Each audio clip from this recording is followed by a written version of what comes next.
अस्सलाम वालेकुम dear students, उम्मीद है कि आप सब खैरियत से होंगे and once again welcome to Iklematics. अच्छा, हमारा जो आज का टॉपिक है ये है how to learn English. English को कैसे सीखा जाए। ये एक ऐसा टॉपिक है जो अक्सर स्टूडेंट्स के जहन में आता है और इसी पे ऊपर हम आज वीडियो बनाएंगे और इसी के ऊपर हम डिबेट करेंगे। तो सबसे पहले इंग्लिश को सीखने से पहले कि मतलब इंग्लिश को कैसे सीखा जाए, मैं एक एग्जांपल आपको देना चाहूँगा जिससे आपके जहन में ये सही से समझ आ जाएगी कि किस तरीके से हमने इंग्लिश सीखना है। तो उससे पहले मैं आपको बताते चलूँ कि सपोज़ मैंने आपको एक हंटिंग का बोला, सही।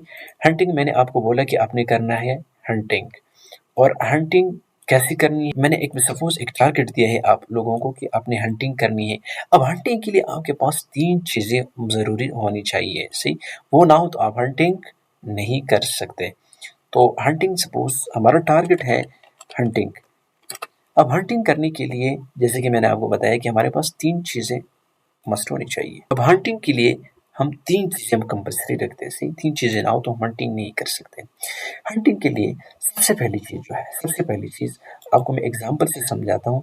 हंटिंग के लिए सबसे पहले आपके पास एक बंदा भी होना चाहिए जो हंटिंग कर सकता है।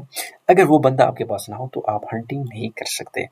आपके साथ बुलेट भी होनी चाहिए और आपके साथ प्रैक्टिस भी होनी चाहिए ताकि आप इसको सही से हंट कर लें, सही। तो सबसे पहली चीज़ आपके पास ये गन भी होना चाहिए। अगर गन ना हो तो आप हंटिंग नहीं कर सकते। दूसरी चीज़ आपके पास बुलेट भी होनी चाहिए। अगर आपके पास बुलेट्स नहीं है तब भी आप हंटिंग नहीं कर सकते। तीसरी चीज़ आपकी प्रैक्टिस भी होनी चाहिए। तो ये कुल तीनों चीज़ों को मिला के आप फिर क्या कर सकते हैं, हंटिंग कर सकते हैं। ये हो साथ में ये हो तब आप जाके हंटिंग कर सकते हैं। अब सेम इज़ द केस, किस चीज़ के लिए केस सेम है, सी मैं आपको बताता हूँ। अगर मैं इसको इरेज़ कर लूँ, अब केस किस चीज़ के लिए सेम है, केस इंग्लिश के लिए भी सेम है। इंग्लिश अगर आपने सीखना है कि इंग्लिश मतलब सीखी मुकम्मल तौर पर, तो इंग्लिश के लिए आप लोगों के साथ 3 चीज़ें ऐसे हैं जो बिल्कुल होनी चाहिए। वो ना हो तो आप इंग्लिश नहीं सीख सकते। ये बात मैं बताते चलूँ। सबसे पहले आपके पास होने चाहिए वोकैब्युलरी मस्ट है। अगर आपके पास वोकैब्युलरी नहीं है और आप बगैर वोकैब्युलरी के अ, स्टडी करना चाहते हैं तो वोकैब्युलरी मस्ट है। वोकैब्युलरी या वोकैब्युलरी के बजाय हम ग्रामर रखते हैं। पहले जो चीज़ है वो है ग्रामर, सही। अब वहाँ पे जैसा कि गन है, गन के बगैर आप अ, जो है हंटिंग नहीं कर सकते। यहाँ पे ग्रामर है। अब ग्रामर के साथ-साथ मैंने आपको बताया कि गन के लिए आपके साथ बुलेट होनी चाहिए। तो यहाँ पे आपके साथ वोकैब्युलरी भी होनी चाहिए, क्योंकि अगर वोकैब्युलरी नहीं होगी तो आपका काम नहीं चलेगा, ये मैं बताता चलूँ। तो इंग्लिश के लिए वोकैब्युलरी भी मस्ट है। तीसरी चीज़ वोकैब्युलरी के साथ-साथ जो है वो है प्रैक्टिस। प्रैक्टिस ना हो तो तभी आपका काम नहीं चलेगा। तो प्रैक्टिस भी साथ में होनी चाहिए। तो ये 3 चीज़ें ऐसे हैं कि अगर आपने इंग्लिश सीखना है कि मैं इंग्लिश को सीख लूँ, तो इंग्लिश को सीखने के लिए आपके पास ग्रामर भी होनी चाहिए, आपके पास वोकैब्युलरी भी होनी चाहिए एंड आपके साथ प्रैक्टिस भी होना चाहिए। तब जाके आपकी इंग्लिश जो है वो एकदम परफेक्ट बन जाएगी। Otherwise you can not improve your English. अब यहाँ पे जो एक पीडीएफ है इसको मैं स्टेप बाय स्टेप एक्सप्लेन करने की कोशिश कर लेता हूँ ताकि आपका जो ज़हन है वो मुकम्मल तौर पे इसको गेन कर ले और सही से समझ में आ जाए कि किस तरीके से हम इंग्लिश को डेली लाइफ में इस्तेमाल कर सकते हैं और डेली लाइफ में सीख सकते हैं। तो सबसे पहले जो आता है इसमें है सेट अ क्लियर गोल। अगर आपको इंग्लिश सीखना है तो आपको ये भी पता होना चाहिए कि मेरा गोल क्या है, मैं क्यों इंग्लिश सीख रहा हूँ। जैसे कि सपोज एक्सप्लेनेशन में मैंने लिखा है कि first decide why you want to learn English. English आप क्यों सीखना चाहते हैं, आपकी गोल्स क्या है, आपकी डायरेक्शन क्या है। एग्जाम्पल के अगर मैं दे दूँ तो अगर आप चाहते कि मैं जो स्पीकिंग है वो मतलब फ्लुएंटली मैं स्पीकिंग कर लूँ, या इसके अलावा अगर आप किसी स्कूल के लिए सीखना चाहते हैं, या एल्ट्स या सीसीएस पीएमएस एग्जाम देना चाहते हैं, या एमडीकेट नम्स एक्यू वगैरह कोई एग्जाम देना चाहते हैं, उसके लिए आप सीख रहे हैं, तो तब भी जाके ये सही है। इसके अलावा आपके साथ मतलब आप चाहते हैं कि मैं एक बिजनेस या ऑनलाइन वर्क के लिए इसको सीखूं, तो तब भी जाके आप इसको मतलब एक गोल दे सकते हैं, ये आपका एक गोल है। इसके अलावा सोशल मीडिया एंड कॉन्फिडेंस अगर इसके लिए सीखना है तब भी जाके आप इसको सीख सकते हैं। सी दूसरा जो मेन हेडिंग है इस चीज़ का वो है बिल्डिंग स्ट्रॉन्ग वोकैब्युलरी। इंग्लिश को सीखने के लिए जैसे कि मैंने ऊपर बताया कि आपके साथ स्ट्रॉन्ग वोकैब्युलरी मस्ट होनी चाहिए। जब तक आपके पास वोकैब्युलरी ना हो तब तक आप नहीं सीख सकते। जब वोकैब्युलरी स्ट्रॉन्ग है आपके साथ तब आप सीख सकते हैं। अब वोकैब्युलरी में एक्सप्लेनेशन अगर मैं करूँ, so vocabulary is the foundation of English. English की क्या है, फाउंडेशन है, ये बात याद रखिए। Without words grammar is useless. Grammar क्या है? ये यूजलेस है बगैर वर्ड्सों के। और how to do it properly, ये भी एक मेन चीज़ है कि आपने वोकेबलरी को प्रॉपरली करना कैसे है, तब जाके आपकी वोकेबलरी परफेक्ट होगी जब आप इसको एक प्रॉपर अरेंजमेंट देंगे। सही, तो सबसे पहला है learn 5-10 minutes, sorry 5-10 new words daily. आपने डेली 5-10 वर्ड जो है वो सीखना है। सही। अच्छा, अब वोकेबलरी को मैं आपको एक सजेशन दूंगा कि वोकेबलरी आपने कैसे सीखनी है। वोकेबलरी आप अपने इर्द गिर्द चीज़ें देखें, उससे रिलेटेड फिर आपको खुद ऑटोमेटिकली वोकेबलरी सीखने का जो मौका है वो मिल जाएगा।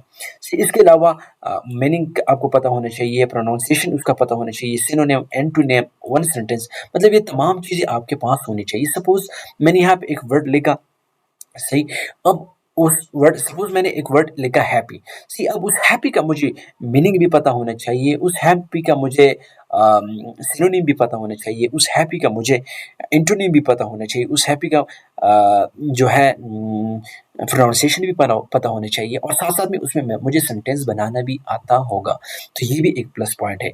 एग्जाम्पल से अगर मैं बताऊं तो एग्जाम्पल क्या है? Word improve. अब इसका मीनिंग क्या है? बेहतर करना। सेंटेंस में इसको कैसे इस्तेमाल किया जा सकता है? I want to improve my English. इसके अलावा third step, learn basic grammar first.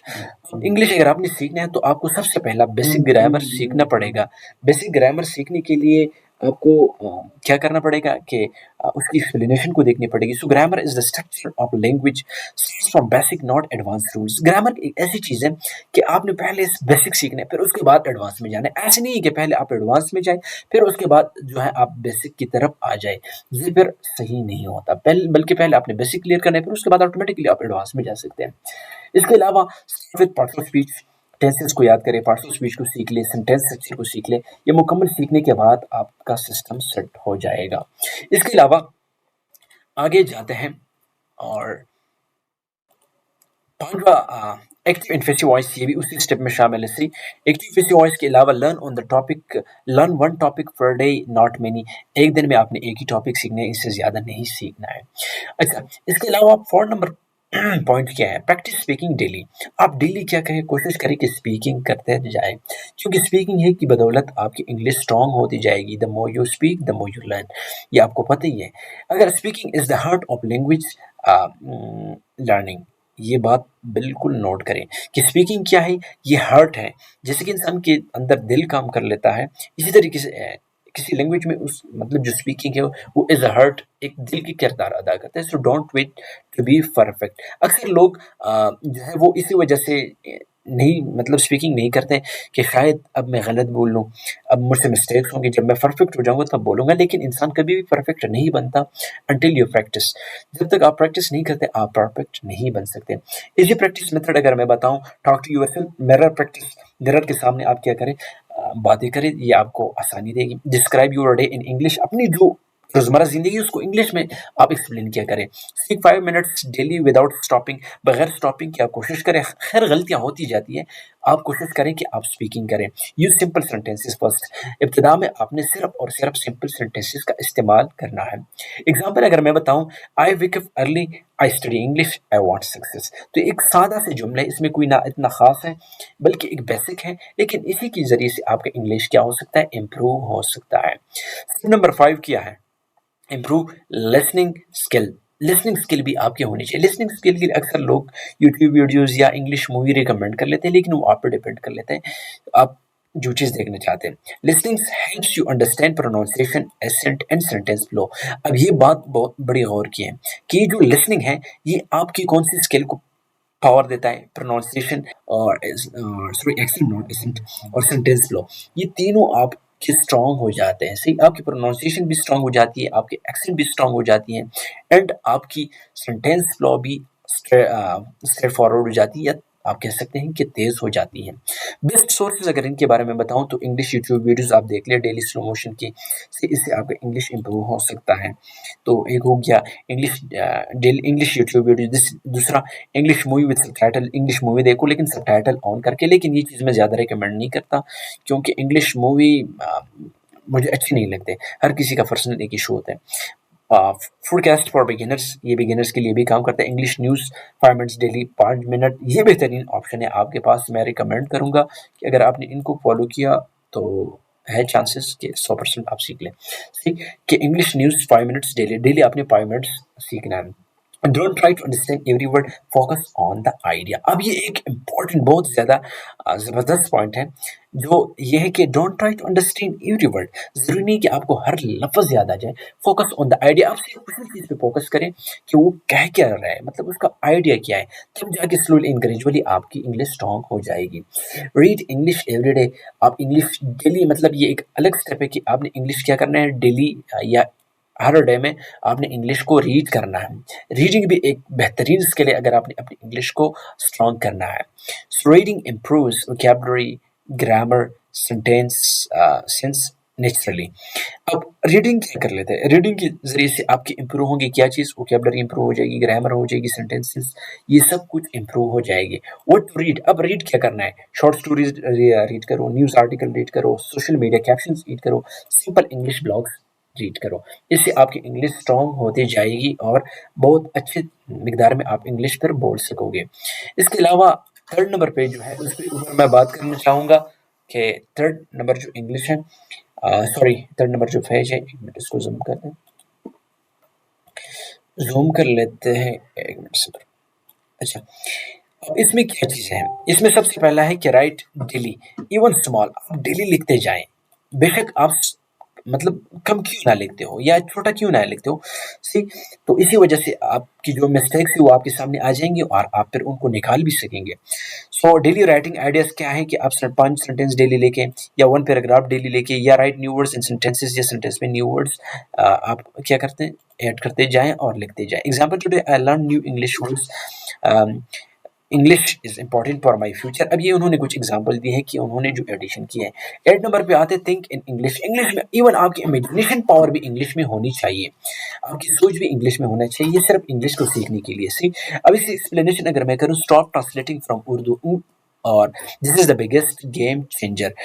Translating from Urdu, Urdu से ट्रांसलेट करना क्या, ये इसको स्टॉप कर लो, बल्कि आपने प्रैक्टिस करनी क्या है, name objects in English, make mental sentence, ask yourself question in English. English में आपने, मतलब आप किसी के साथ कोशिश करें कि उर्दू में कन्वर्सेशन ना किया करें, बल्कि अपनी जो आइडियाज हैं, अपनी जो बातें हैं, अपनी जो थिंकिंग है, उनको लोगों तक पहुंचाए, किस चीज़ में, इंग्लिश के जरिए से। इंग्लिश के उसके बाद आपकी इंग्लिश क्या है वो सेट हो जाएगी। जैसे कि example, Urdu to English translate ना करे, बल्कि डायरेक्ट इंग्लिश स्टार्ट कर ले, मतलब अपने जहन में उर्दू थॉट ना लाए, डायरेक्टली आप इंग्लिश की थिंकिंग स्टार्ट करें। डोंट फियर मिस्टेक्स, मिस्टेक्स मतलब गलतियों से आप ना घबराएं। अगर इसकी एक्सप्लेनेशन मैं करूं, मिस्टेक्स मींस प्रोग्रेस। मिस्टेक का मतलब क्या है कि तरक्की, आप प्रोग्रेस करते जा रहे हैं। फिर स्टॉप लर्निंग, फिर स्टॉप्स लर्निंग, और ये जो डर है ये क्या कर लेता है, बंदे को रोक लेता है किस चीज़ से, लर्निंग से। तो आपने मिस्टेक जो है उनको मतलब उनकी वजह से खौफज़दा नहीं होना, जबकि आपके मिस्टेक होंगे तब भी आप सीखते जाएंगे इंशाल्लाह। इसके अलावा remember, fluent people also make mistakes, ये एक प्लस पॉइंट है जो मैं समझता हूँ कि जितने भी नेटिव स्पीकर्स है या फ्लुएंट पीपल है वो भी मिस्टेक्स करते हैं। कॉम्पिडेंस मैटर्स मोर देन परफेक्शन, ये भी एक सेंटेंस है, एक जुमला है आपको मोटिवेट करने के लिए कि confidence matters more than perfection. Confidence है ये ज्यादा मैटर कर लेता है परफेक्शन से। एवरी मिस्टेक टीच समथिंग, हर गलती आपको कुछ ना कुछ सिखाती है, लेकिन गलती करके उसको निकालने की कोशिश करें, बल्कि गलती करके उसको इग्नोर करने की कोशिश ना करें, ये भी एक मिस्टेक पर हो जाएगा। बी कंसिस्टेंट, मैं समझता हूँ कि consistency is the key to success. Consistency, जब तक बंदे के अंदर कंसिस्टेंसी है वो कामयाब है, लेकिन अगर उसी कंसिस्टेंसी निकल गई तो फिर वो किसी काम का भी नहीं है। तो कंसिस्टेंसी बहुत ही ज़्यादा ज़रूरी है इस चीज़ को सीखने के लिए। कंसिस्टेंसी बीट्स टैलेंट, ये बात कई बार मोटिवेशनल स्पीकर के मुंह से आपने सुना होगा कि talent without consistency is nothing. कभी कोई कहता है कि I do not believe in talent, मैं टैलेंट में बिलीव नहीं करता। तो टैलेंट एक ऐसा लफ्ज़ है कि अगर बंदे के साथ हो तो अच्छी चीज़ है, मैं ये नहीं कहता, लेकिन अगर उसके साथ कंसिस्टेंसी ना हुई तो आपका टैलेंट बेकार है, किसी काम के भी नहीं है। Golden rule, 30 to 60 minute daily आप दे दिया करें। Small steps everyday, C small, ये भी पॉइंट आपको clear. Never skip more than 1 day, एक दिन से ऊपर स्किप ना करें, क्योंकि अगर ज़्यादा गैप आ गया तो आपका जो इंग्लिश का कोर्स है वो फिर इम्पैक्ट हो सकता है। अब ये बात याद रखिए कि अगर आपको कोई कह रहा है कि आपने 30 दिन में इंग्लिश सीखना है, तो ये बात गलत है। मैं ये नहीं कह सकता। एटलीस्ट आपको 3 मंथ्स तो देने पड़ेंगे, इससे कम या ज़्यादती भी हो सकती है और आपको 3 टू 5 या 6 मंथ देने पड़ेंगे। उसके बाद इंशाल्लाह आपकी बेसिक लग जाएगी। आप ऐसे नहीं कि बिल्कुल टॉप बन जाएँगे, टॉप नहीं परफेक्शन तब भी आप में नहीं होगी। बस आप सिर्फ़ एक लेवल तक आ जाएँगे। तो उम्मीद है कि आपको ये वीडियो समझ में आ चुकी होगी और आपको पता चल चुका होगा कि किस तरीके से हम अपनी इंग्लिश को इम्प्रूव कर सकते हैं। सो नेक्स्ट वीडियो में इंशाल्लाह हमारी कोशिश होगी कि कोई और नई टॉपिक पे बात कर लें। सो अब के लिए अल्लाह हाफ़िज़।